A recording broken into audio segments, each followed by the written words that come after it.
Hi, I'm Barry Ostrowski. At Barnabas Health, we believe citizens need to be informed about the important healthcare issues affecting their lives. That's why we're proud to support healthcare programming produced by the Caucus Educational Corporation and their partners on public television. This special edition of One-on-One with Steve Adubato is brought to you from the Tisch WNET studios at Lincoln Center. Funding has been provided by Wells Fargo, the New Jersey Education Association, NJIT, New Jersey Institute of Technology, Barnabas Health, Life is Better Healthy, MagnaCare, New Jersey Sharing Network, dedicated to saving lives through organ and tissue donation, and by the Mental Health Association in New Jersey. Promotional support provided by The Record, North Jersey's trusted source, and NorthJersey.com, and by Commerce Magazine. This is One-on-One. When you first heard that they were doing Charlie Rose and Gayle King, didn't you go, what? People like laughing at others, so I don't mind if the other is me. See, you go right into the character. That's what it is. I'm bringing families together a half an hour each week. Man, I'm doing something special. And so I do feel successful. Jesse Tyler Ferguson from Modern Family. How much do you love that show? Oh, it's the greatest job I've ever had. Not just because of the exposure it's given me, but it's just, I think culturally it really has been important, and it's certainly it's a great platform for so many of the things that I care about. So. Yeah, we'll be talking about that. Yeah. By the way, let me just reintroduce the show, if I can. Steve Adubato here at the WNET Tisch studio here in the heart of Manhattan, Lincoln Center. We are honored to have you join us. Thank you. We're fortunate enough to have great guests like you. This show, Modern Family. I asked you this right before we got on the air, so I'm going to ask you right on the air. How quickly did you know that it would become the monster hit that it has ultimately become? Well, when I read the script, I knew it was very good. It was a strong pilot, and I knew when we were shooting it that it felt like it was really crackling, and a lot of it's about chemistry, and I felt like these actors that I was given this job with, we all had this kind of immediate chemistry, which is rare. But having been in this business as long as I have, you never know if the audiences are going to show up, or if the critics are going to like it, or if the ratings are going to be what they need to be to keep the show on air. And I've been disappointed by things in the past, so I really did not. It wasn't until like we won the Emmy for the second time that I was like, okay, I think we're all right. Talk about that cast. Well, like I said, it's when we showed up on the first table read and I was meeting everyone for the first time, it just felt very comfortable. It felt like I'd already known them for a long time. I don't know how that happened. Talk about them. Eric Stonestreet plays my partner Cam. And I met him when he was still in the audition process. I was cast before he was, and so I was basically brought in to chemistry read with other actors playing for Cam, and it was kind of like speed dating, really. I mean, like you go in and you read it with someone and be like, I didn't really feel the vibe there, and I've read with probably 20 different guys, and when Eric came in, there was definitely something special about him. What was it? His spin on the character. It felt very organic and very grounded, and there was a sense of play with him. Like I think he really played off of my ideas, and I was sort of reading the same scene over and over and over with different people, and I think when he came in the room, I sort of found new things. So. And the other two characters, Ed O'Neill. Ed O'Neill is obviously, he's Ed O'Neill. I mean, he's an icon of television. I've watched him for years, and he's so much like my real dad, and he's just a really supportive guy. He sends me emails after episodes, saying, "Oh, you did such a great job." And what's the name of the unattractive woman who? Oh, Sofia Vergara. Yes. She is. She's talented. She's very talented, very funny, very smart. Probably the savviest woman I've ever met in my entire life. Why do you say that? Well, she's created, a whole brand for herself in a way that I've never seen anyone do before. I mean, she really, she came into this country a single mother and found her niche and built this empire around herself. And she's just very smart with her business decisions, and she's really inspirational. Mm. Can we see another clip? This is from Modern Family. It's called "Crying Out Loud." Take a look. No.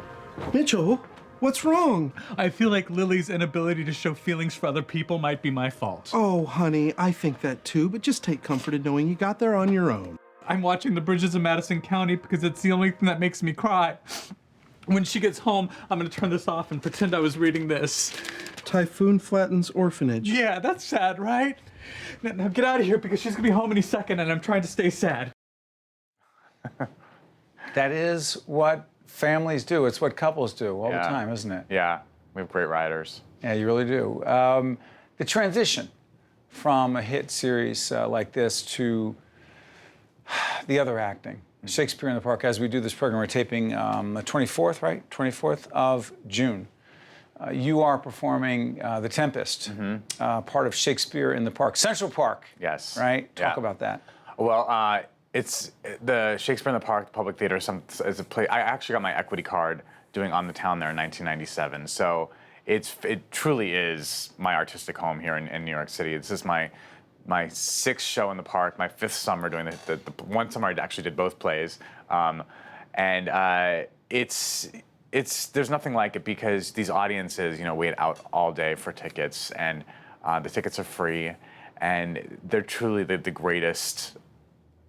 As actors, when you do live theater, but people who really do love doing live theater, the reason we do it is because there's that great interplay between the audience, and there's a great electricity there, and there's nothing like the audiences who come to see Shakespeare in the Park. That electricity is more powerful than any electricity I've ever felt in theater before. Describe The Tempest. So The Tempest is, I like to say it's about a clown named Trinculo who arrives an hour into the show. That's my part. You're the clown. Yeah, I'm the clown. But it's about it's about forgiveness. It's about fatherhood. It's about a father losing his daughter to a man. It's and Sam Waterston plays Prospero, the lead, and he's so brilliant on the show. It's a beautifully directed production by Michael Greif, and it's one of Shakespeare's masterpieces. It was the last play he wrote. It's sort of his swan song, and there's a lot of really great stuff in there. You're performing in Central Park. You're performing in front of you said about 1,700 people because that's what it fits. People often line up to get those tickets. It rains. Yeah. What happens? We try to keep going because these people have waited out for tickets, and so unless it becomes dangerous for the actors, thunder and lightning, and there's people, we have guys running follow spots up in towers, so they have to come down off of those. But we'll do our best to keep doing the play if we can. Last night we sort of performed through a constant mist, and the stage was very slippery, so the actors took a few spills. It was a little bit more dramatic than we anticipated it being, but it's also what a play to do in the rain. A show called The Tempest, and there are moments where we get free special effects, with rain and mist and thunder. Your acting is what a lot of people know, particularly because of the hit series Modern Family. But let me shift gears. It is public television, and we try to go a little deeper. You have been an advocate. You have been out fighting a cause that some would say is more popular or trendy. I don't know what right word to use. It wasn't when I started, I don't think. That's the point. That is the point, isn't it? Describe the cause. Yeah. Describe the fight, and describe the organization called Tie the Knot. And we'll put up the website because it's really a great cause. So it's marriage equality that you're talking about. Geez, is that a big issue as we do this program with the Supreme Court? It's a very hot topic right now. We started Tie the Knot in 2012. It's basically a line of bow ties. It's a really kind of tongue-in-cheek, fun. We being? Me and my husband, Justin. And we sell these bow ties, and all the proceeds go to Tie the Knot, and we then farm out the money to the organizations that are sort of in the trenches fighting for marriage equality: HRC, the Human Rights Campaign, Respect for Marriage Coalition, all these really great organizations that are fighting for marriage equality. We also have traveled to Chicago and Albuquerque and Salt Lake City and to sort of meet with senators who are fighting this topic. And as you know, it's being fought in the Supreme Court right now, and next week we could hear that it's suddenly legal in all 50 states. So it's a really exciting thing. It's sort of the end game for Tie the Knot. I'm sorry for interrupting, Justin. Yeah. Let me ask you this: for folks who are asking the question right now, I say, "Hey, I love Jesse. He's He's a great actor. I enjoy his work. He makes me laugh. But why does he have to be so political about this? I don't get what the issue is. What is the issue? Well, the issue with equality is it's equality. I'm an equal. I'm an American just like you are. So it's like I should have the same rights as you. You know, when I was a kid, I didn't aspire for domestic partnership. I aspire to get married, and I should have that same right with someone I love, and it has nothing to do with anyone else. So it's really an easy topic for me to argue, because at the end of the day, if you're against that, you're against me as an equal person, and I think that's just asinine. But you don't have a lot of patience for. I'm not going to put words in your mouth. I'll ask it this way: do you have much patience for those who, Jesse will argue, on religious grounds, they listen. To each his own, accept in their mind, with their church and their view of their God, it doesn't work for them. You say, right. Well, it's certainly, marriage equality is not threatening the sanctity of marriage. My marriage has nothing to do with your marriage. You know, we could argue that, you know, there are people who are, you know, have multiple wives, and I don't think that's, you know, I just want one. I just want one husband. You can have 6 wives, and I just want one. So, like, you know, there's a lot of ways to argue this. I do have patience for evolution. I have patience for people evolving and people looking to change. But I don't have patience for someone who has their heels, you know, dug into the ground, saying, I don't see it your way. But at the end of the day, they don't have to see it my way, because I think this is going to happen. Just like all great civil rights movements, there are people who still feel like, you know, there shouldn't be segregation. That's great. That's crazy. But that's great. Laws are laws, opinions are opinions. Yeah, absolutely. And so what the court decides is for everyone. It's not for one particular group of people or someone who believes this because of their religion. It's for everyone. Right. That's the difference. Absolutely. And finally, the responsibility that you feel you have, given your celebrity, given your status, to do this, different than someone else who's fighting the cause? Well, I do want to make it clear. I think I'd be doing this whether or not I was on television or not. You know, I just happen to have a platform now, and I have a spotlight shining on me that's way brighter than it would have been had I not had the show. So I do feel like there is a little bit more of a fire underneath me because of that, and I do want to use this platform for however long I have it to do good and to move things forward that I care about. But it's something I think I would be doing if I was just, you know, doing Shakespeare in the Park and no one really knew who I was. Because it's something I'm very passionate about, and it's my rights that I'm also fighting. Yeah, real quick, I have a few seconds left. Shakespeare in the Park runs, even though you'll see this before and after, it runs... Till July 5th. Till July 5th, okay. Real quick, when did you know that this would be your life professionally? I don't think there was ever a time... Well, I didn't know if I'd be doing it professionally, but I always knew I wanted to be an actor. Always knew? In New Mexico? Yeah. Yeah. I didn't know I'd be successful at it, but I knew I'd try. How much do you love it? I mean, I feel so lucky that I get to do what I love doing, make some money doing it at the same time. Yeah. Or through all the rejections and the things that you think are going to happen and they don't, and finally it hits and people love it and it's artistically rewarding. Mitchell Pritchett and the ABC hit series Modern Family. I want to thank you, Jesse, for joining us at our WNET. Thanks for having me. Appreciate it. Stay with us. We'll be right back right after this. Thank you very much. Thank you. To see more one-on-one with Steve Adubato programs, visit us online at steveadubato.org. If you would like to express an opinion, email us at info@caucusnj.org. Find us on Facebook at facebook.com/Steve Adubato PhD, and follow us on Twitter at Steve Adubato. The PBS family is honored to have here in our Lincoln Center studio Arlene Alda, who is the author of Just Kids from the Bronx. How you doing?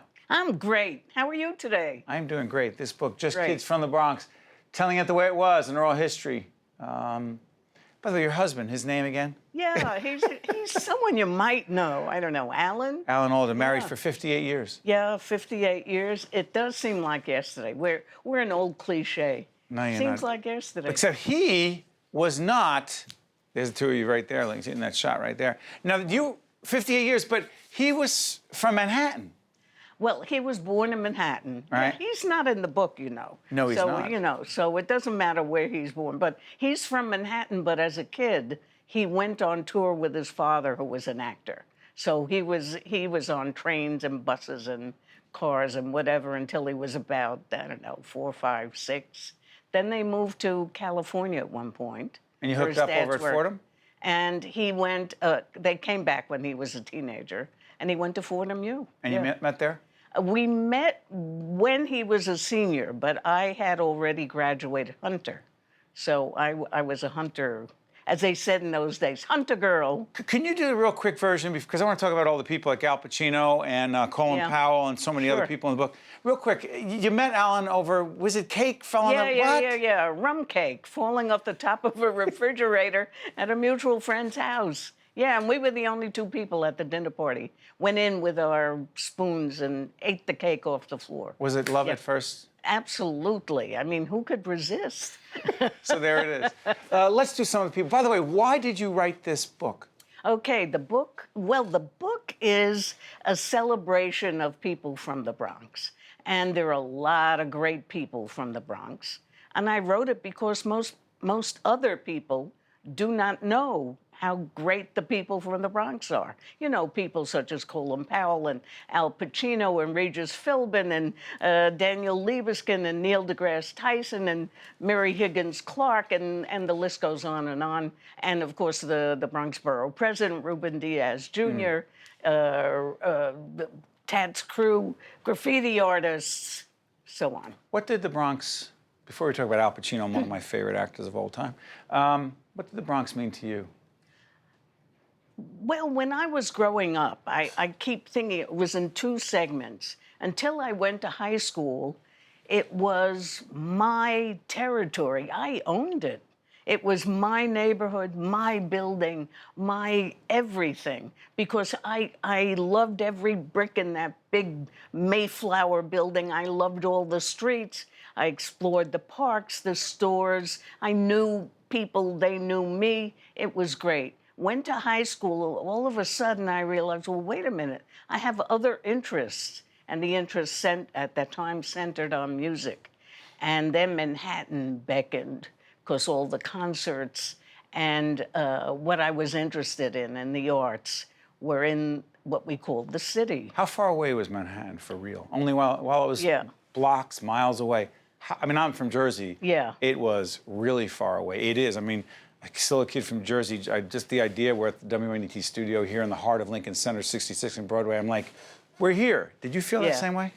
No, because the subway was the connecting link. We all went on the subway at an early age. So at an early age, I even took lessons, piano lessons, in Manhattan. So Manhattan was linked to us, but it was an hour's ride from where I lived in the Bronx to, let's say, Times Square, Grand Central. But I learned, you know, kids all learn how to do that early. Now it would be called child abuse. Yeah, right. Exactly. A lot of things would be. You put your kid on a train and say, Not go. today. Ready to do Al Pacino? Pardon me? Let's talk about Al Pacino. We're going to show a picture of Al Pacino. You're going to tell us a little bit about what he talked about growing up in the Bronx. Go ahead. Okay. Al was brought up in a divorced household at a time when that was not so common. And his mother, he and his mother, moved in with the mother's parents in a small tenement apartment in the Bronx. And the mother had to go out to work, but on weekends, she'd take the young kid, her only child, to the movies a lot. And so at the ages of 3 and 4 and 5, he was already going to the movies with his mother. He may not have understood what he saw, but it meant something to him. So much so, he'd come home and act out these scenes that he remembered to his grandparents, you know, and he adored his grandfather, who he described as a wonderful storyteller who came from Sicily. He was uneducated but smart. And they'd go up to the rooftop in the, you know, in the spring and the summer when everyone went up to the rooftops to get, you know, breezes. And in those days, actually, there was fresh air, even on the roof. Talk about back in the day. I'm sorry for interrupting. There's so many people I want to talk about. Regis Philbin, the Depression. Yeah.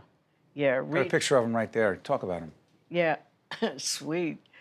Regis, love Regis, friend of mine.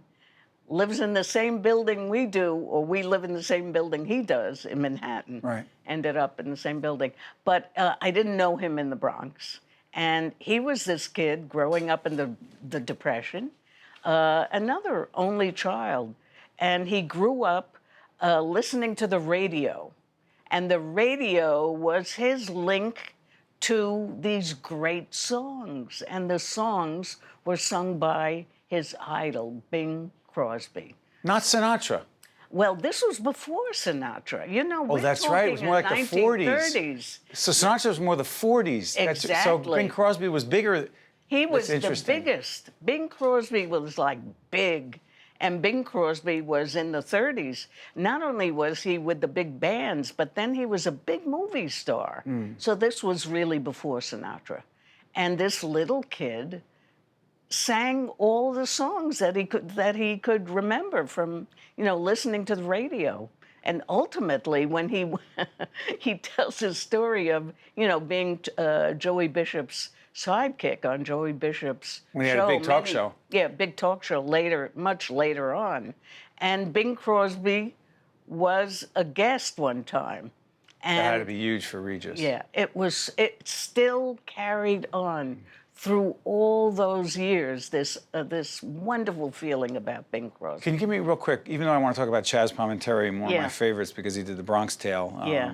After seeing that murder right in the Bronx Yeah. growing up. Can Yeah. you do Mary Higgins Clark real quick? Mary Higgins Clark grew up near Pelham Parkway, a much more rural not even suburban. When she was Closer a to kid, Westchester County? Pelham Park, is it? 'Cause well, when you say rural. you know, it's in the Northeast. Okay. By the way, all of the Bronx was part of Westchester County at one point, until about 1898. But Mary Higgins Clark grew up with in a comfortable family. The world was her oyster too until tragedy struck, and at age 11 or 12, her father died suddenly, and then the mother was hard pressed to keep the house going, so she took in boarders. But after 5 years, they had to move out. And then ultimately, Mary Higgins Clark didn't go to college immediately. She went out to work. And she talks about her early part-time work experiences as a telephone operator in a Manhattan hotel. Wow. You know, in the Coming from the days when you Bronx. had these, you know, plug-in things. Let me ask you something. Why? Because there's Manhattan, there's Queens, there's Brooklyn, there's Staten Island, but there's And the Bronx.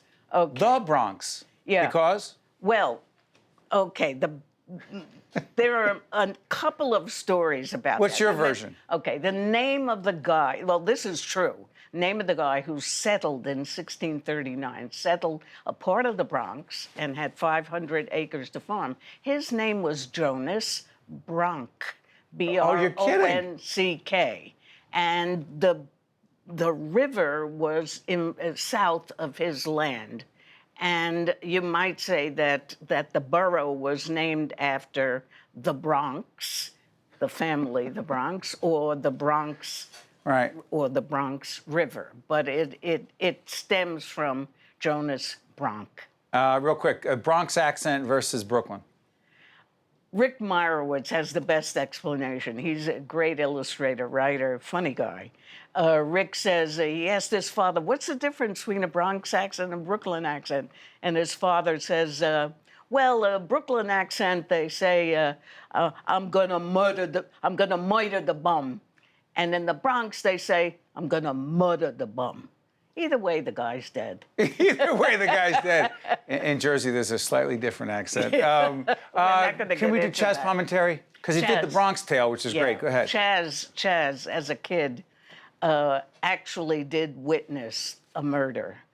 Which he talked about in the Which movie. he talks about in the movie.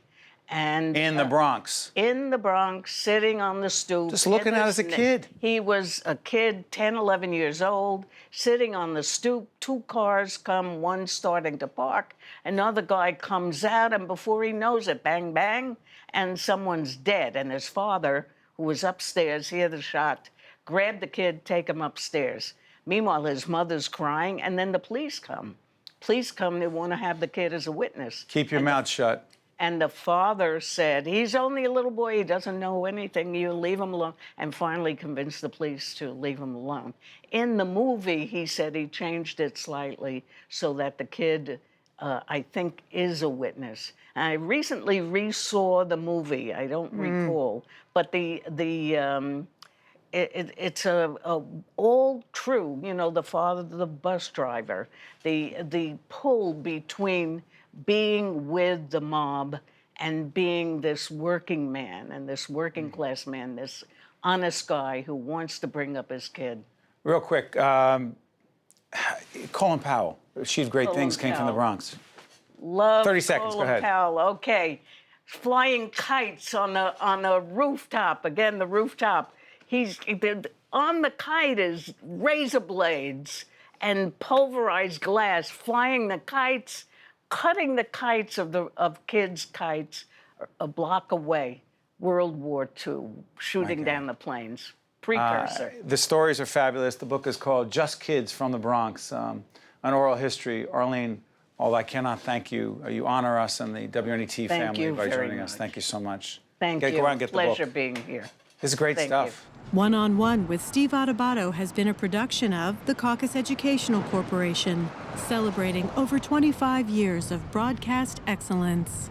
This special edition of One on One with Steve Adubato is brought to you from the Tisch WNET studios at Lincoln Center. Funding has been provided by Wells Fargo, the New Jersey Education Association, NJIT, Barnabas Health, MagnaCare, New Jersey Sharing Network, and by the Mental Health Association in New Jersey. Transportation provided by Airbrook Limousine, serving the metropolitan New York, New Jersey area. I think at NJIT there are a lot of smart students. I came to NJIT for mechanical engineering because within state, it's one of probably the top 3 schools for engineering. It sort of creates a friendly competition where you know you can learn from them. It's a great academic school. I feel I'm being challenged, but at the same time, I love the classes I'm taking. The atmosphere of being here is like being at an upstart company.